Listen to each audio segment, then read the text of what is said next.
So can I have my slides?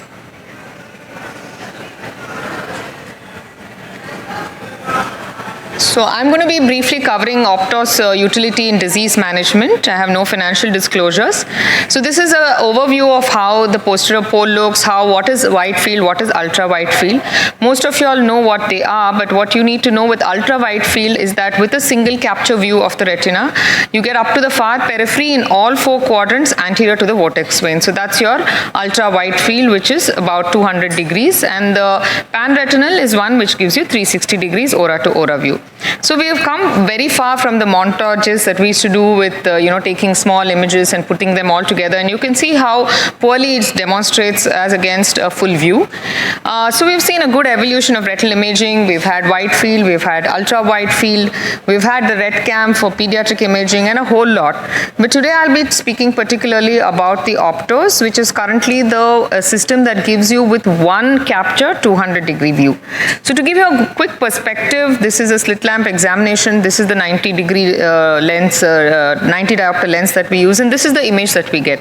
Now go on to a 30 degree IDO. This is 45 degree of your fundus camera.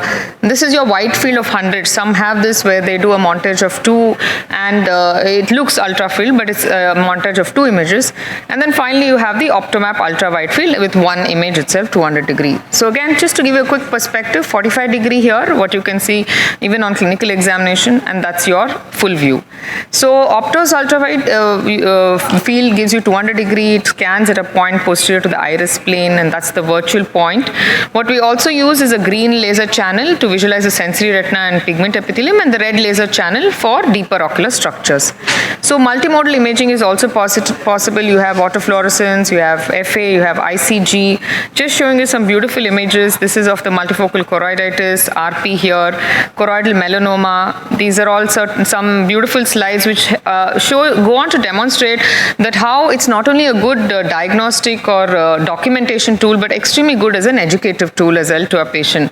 Because this is a patient who came with a massive hemorrhage here in the posterior pole, and I kept a close watch on him as we kept doing the laser, and you can see how it's progressing the disease.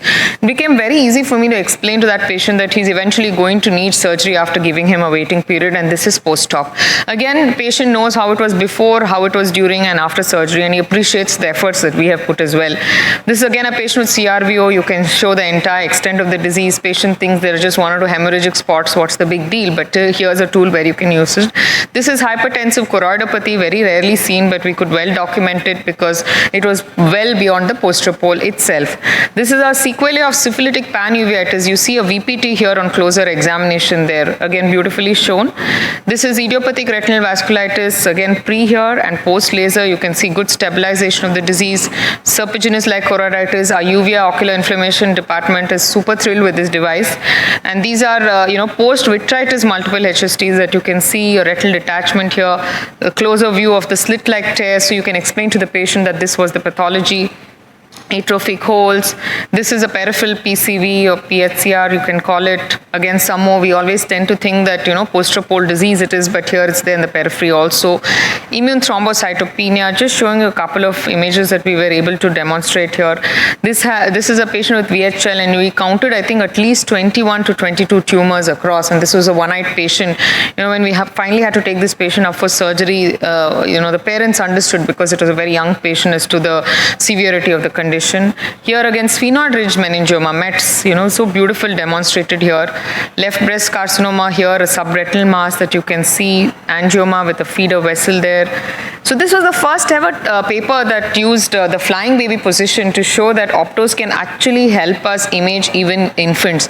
And Dr. Jalali is going to show us how much more she's been able to do with this device now. This is the first ever, and now we have much more advanced devices.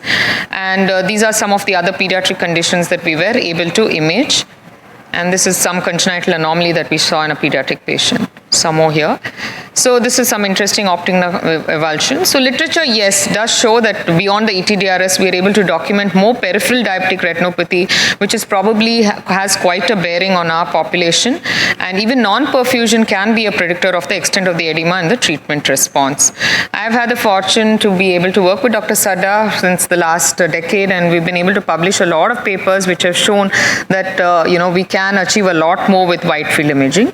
So yes, 100% faster capture, 97% of AMD were found to have peripheral changes, 81% reduction in ungradable images, even on telemedicine screening, 76 more abnormal peripheral findings found, 66 pathology found beyond the 60 degrees, 62 more peripheral non-perfusion on angiography, and it has been able to change patient management as far as we've seen it with imaging. So yes, documentation and follow-up is essential. This helps in education. Non-mydriatic pupils, extremely useful tool. Non-cooperative pediatric, confirmation of peripheral pathology. It has a fast learning curve. Screening programs definitely helpful, and presentation and publications, like I just showed you, and in the previous session, we were able to show fantastic images. I thank my department. Thank you so much. I invite you all to our Rishi symposium that's going to happen, and we'll be able to show a lot more during this symposium because it's primarily focusing on imaging itself. Right. So we'll have Dr. Debashish speaking to us about his experience, and then we'll go forward with the next talks. Thank you so much. Thank you, Chaitra. Well,